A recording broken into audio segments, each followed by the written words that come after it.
creative process.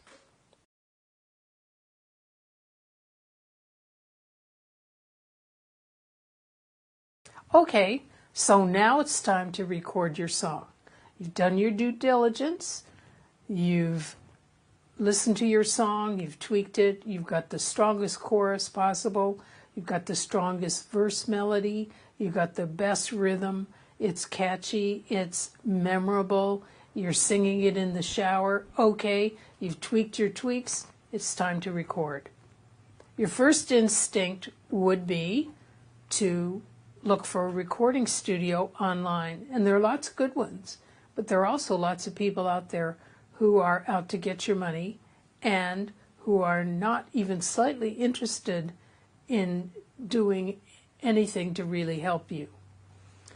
So if you don't live in LA, you don't live in New York, you don't live in Atlanta or Miami or Nashville, what do? I always suggest that you be present when your songs are being recorded, because as the writer, you have suggestions, you hear things in your head. And I'm going to talk first about people who write words and music, and then we'll talk about the lyricists, okay? I promise. So I want you to be in the studio. Now these days there are kids with laptops and software called Pro Tools, and you don't really need to be in a studio with live musicians. And I hate to say that because some of my best friends are musicians. But truthfully, when you start having live people in your studio instead of virtual ones, the cost escalates. And you could be spending thousands and thousands of dollars on a recording when you can do the same thing using a very simple program called Pro Tools. I'm not suggesting you buy the program, because then you'll be an engineer, you won't be a songwriter. And it's hard to switch gears from being creative to being an engineer. So you want a simple recording that shows off the song. And by the way, there's no such thing as a demo anymore. There used to be, but now producers and music supervisors and film directors want a full-blown master recording, and your songs have to be competitive with the very best productions out there. So it's a tall order, it's not fair, but it's the way it is, so deal with it. Okay, so what I do is I live in Santa Barbara, and the studio I use is in LA.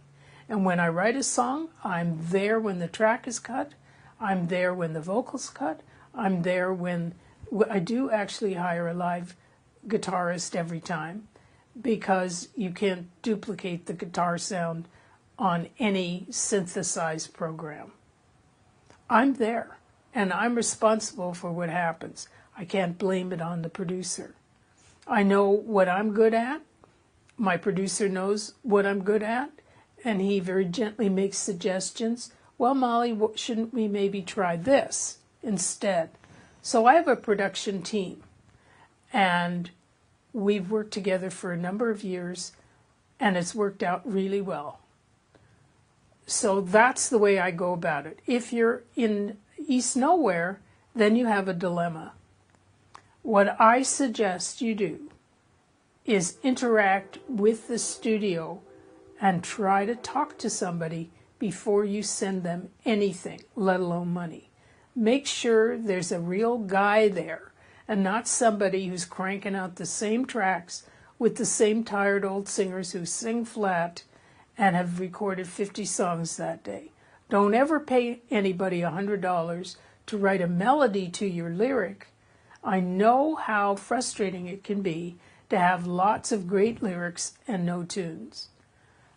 But I consult with lyricists who don't have music. They send me their songs, they're looking to market them. You can't market a lyric without a melody. So what I do is review your songs, and assuming they're a good fit for the marketplace, I will hook you up with a composer in your genre who's right on the cutting edge of making it.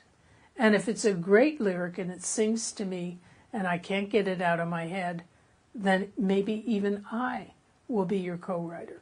So don't send your $300 or your $500 for your 3 or 5 song quote unquote demo. You don't need a demo, you need a master. And you need somebody who's going to do original work